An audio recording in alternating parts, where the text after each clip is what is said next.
straighten it out. We really have no choice. And Mr. Prime Minister, how forceful was your message to the President on what the consequences will be if he goes ahead with tariffs? Now, first, trade is a European Union mandate, so we're a member of the European Union. It's a European mandate to handle trade issues. But as a member of the European Union, I think it's important for us to try to find a way to cooperate between the European Union and the United States. I fully understand and respect the President's view that we have to look after his own country, the country that you're leading. I understand that fully. That's my primary task as well.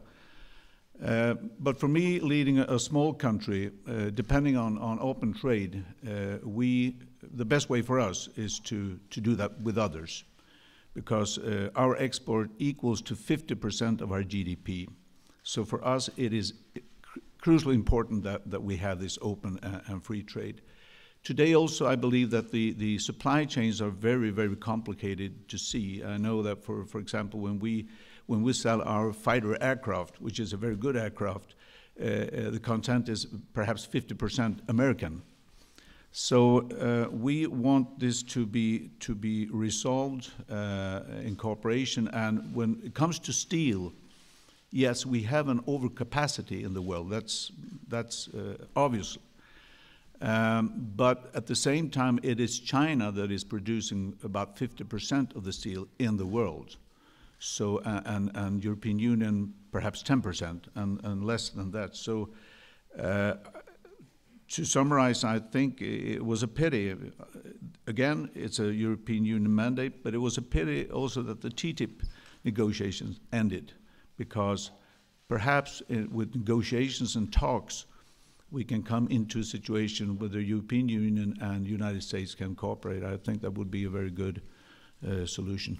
Just to add maybe a little bit further, if you talk China, I've watched where the reporters have been writing 2% of our steel comes from China. Well, that's not right.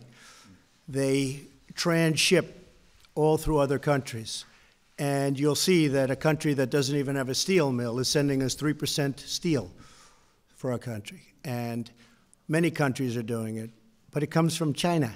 So China doesn't send us 2%. They send us a much, much higher level than that. But it's called transshipping. So it doesn't look good when it all comes out of China, so they send it through other countries, and it comes to us. And it's putting our steel mills out of business. Our aluminum mills are going out of business. And we need steel, and we need aluminum. And you know, there's a theory that if a country doesn't have steel, it doesn't have a country. And it's true. So this is more than just pure economics. This is about defense. This is about the country itself. But again, remember this, we lose $800 billion a year in trade. And I think I was elected at least partially on this issue. And I've been saying it for 25 years. Our country's been taken advantage of by everybody. By everybody, almost everybody. And we cannot let that happen any longer. Not for our companies and not, most importantly, for our workers. So we're not going to let it happen. Please.